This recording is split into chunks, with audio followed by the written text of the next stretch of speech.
Hi there, Mark Jabin here, Medical Director of the Haywood County Health Department. Let's talk about this pandemic. Time once again for our weekly update. This is being recorded on Saturday afternoon, and please share this video with someone you care about. And in this video, we are on a roll. It's now been 21 days of decreasing positive cases here in Haywood County. And if you look here, the 7-day average of new cases per 100,000 population, it's the same for Jackson, Swain, and Graham. Buncombe and Henderson, too, all in the good range. These are some of the lowest rates in North Carolina. Also note that Macon has ticked up a little bit to 14.7, and although not listed here, Transylvania's had a bit of a bump, almost up to 20. In North Carolina, however, we are seeing an overall increase across the state. Our immediate neighbors are all seeing decreasing cases, although their overall numbers are still quite high. You see that Alabama and Mississippi have risen back into the red zone. And note, South Carolina is now actually lower rate than North Carolina. In East Tennessee, Cocke County, which was at around 47 new cases per 100,000 on a rolling average per day, August 1st, now all the way down to 13.4, and Sevier County from 50 at the end of July, now down to 15.5. But, however, it seems that the center of the country is where new cases are really accelerating.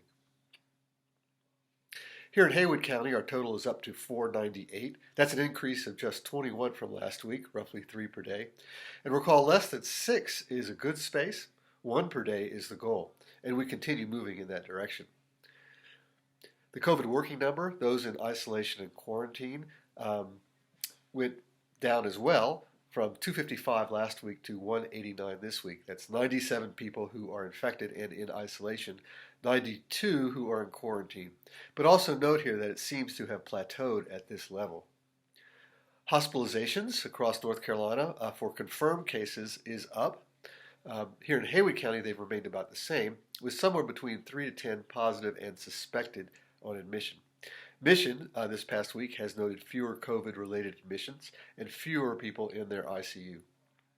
There's been one additional death here in Haywood County this week related to Silver Bluff, and our total throughout the pandemic now at 29. Remember, the percent positive tests is a key metric. Below 5% is the important threshold.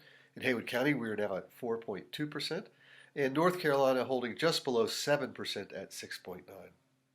Visits in Haywood County for COVID-like illness continue at a steady rate, and interestingly, since May, the hospital has been testing every person prior to elective surgery. So this is a group of people of varying ages and medical conditions, but a group who is asymptomatic.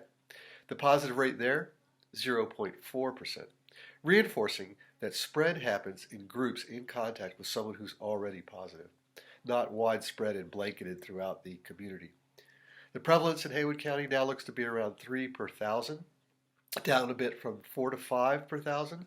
And remember that 5 to 7 per 1,000 was a threshold below which other countries have been able to open their school systems without big outbreaks. So what does this mean for us? We continue on a good trajectory, especially as we head into the Labor Day weekend. And here is a cautionary tale. The last big spike we are just now recovering from started around July 4th.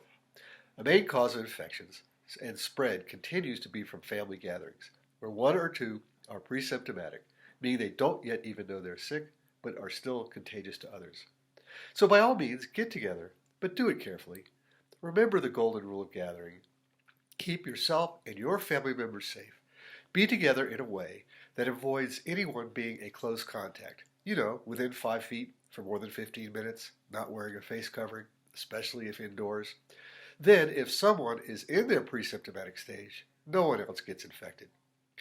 If we can maintain our gains through September, if we can manage our lives through Labor Day and the 20 days beyond, without another spike, wouldn't that be great? Remember the hammer and the dance? It would show we are really getting our dance steps together. What you do really matters. The numbers we see now and at the end of September reflect what we do now and through the holiday. So be well and be careful, especially right now.